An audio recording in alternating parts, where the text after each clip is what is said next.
समनुस्मृततावगाङ्घ्रियुग्म समनुपङ्कज सम्भवाङ्गजन्मा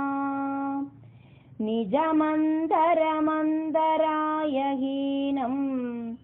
चरितं ते कथयन् सुगं निनाय पङ्कज सम्भवाङ्गजन्मा सह मनुः समनुस्मृत तावगाङ्घ्रियुग्मः समनुस्मृत तावग अङ्घ्रियुग्मा सह मनुः पङ्कज सम्भवाङ्गजन्मा निजम् अन्तरम् अन्तरायहीनं चरितं ते कथयन् सुगं निनाय समये गलु तत्र कर्दमाक्यो द्रुहिणच्छाय भवस्तदीयवाजा धृतसर्गरसो निसर्गरम्यं भगवं स्वामयुधं समासिषेवे समये गलु तत्र कर्दमाक्यः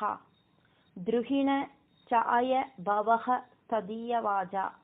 धृतसर्गरसः निसर्गरम्यं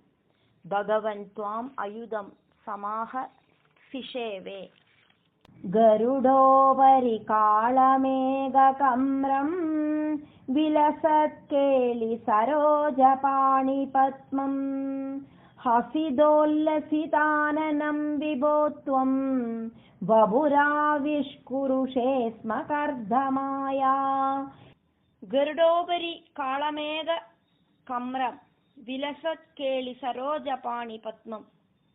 हसिद उल्लसित आननं विभो त्वं वपुः आविष्कुरुषे स्म कर्दमाय स्तुवदे पुलगावृताय तस्मै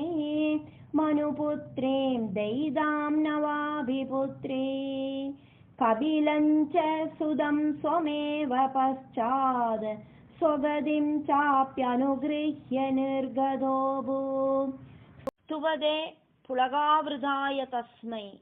मनुपुत्रीं दयितां नव अभिपुत्रीः कपिलं च सुतं स्वम् एव पश्चात्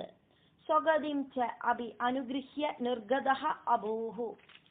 समनुषदरूपया महिष्या गुणवत्या सुदया च देवहूत्या भवदीरिदनारदोपदिष्ट समगाद् कर्दममागधि प्रदीक्षम् सह मनुः सदरूपया महिष्या गुणवत्या सुदया च देवहूत्या भवदीरिदनारदम् उपदिष्टः समगात् कर्दमम् आगधि प्रदीक्षम् मनुनो बहृदां च देवहूतिं तरुणीरत्नमवाप्य कर्दमोऽसौ भवदर्चन निर्वृतोऽपि तस्यां दृढशुश्रूषणया ददौ प्रसादम् मनुना उपहृदां च देवहूतिं तरुणीरत्नम् अवाप्य कर्दमः असौ भवदर्चन निर्वृत अपि तस्यां दृढशुश्रूषणया ददौ प्रसादम् स पुनस्त्वदुपासनप्रभावाद् दयिता कामकृते कृते विमाने वनिताकुलसङ्कुलो नवात्मा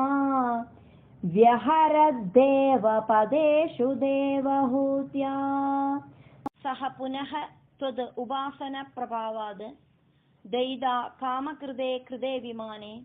वनिताकुलसङ्कुलो नवात्मा व्यहरद देवपदेषु देवहूत्या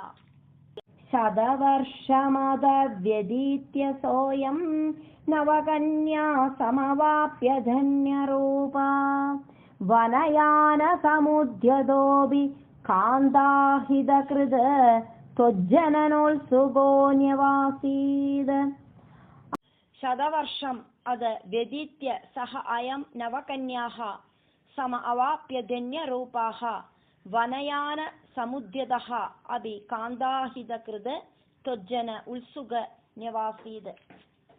निजभर्तृगिरा भवन्निषेवानिरतायामददेवदेवहूत्यां कपिलस्त्वमजायदा जनानां प्रदयिष्यन् परमात्मतत्त्वविद्याम् निज भर्तृगिरा भवन्निषेवानिरतायाम् अददेव देवहूत्यां कपिलः त्वम् अजायदा जनानां प्रदयिष्यन् परमात्मतत्त्वविद्या वनमेयुषि कर्दमे प्रसन्ने मद सर्वस्वमुपादिशन् जनन्यै कपिलात्मदवायुमन्दिरेशा त्वरिदं त्वं परिपाहि मां गदौगाद् वनम् एयुषि कर्दमे प्रसन्ने मद सर्वस्वम् उपादिशन् जनन्ये कपिलात्मदवायुमन्दिरेशा त्वरिदं त्वं परिपाहि मां गदौगाद्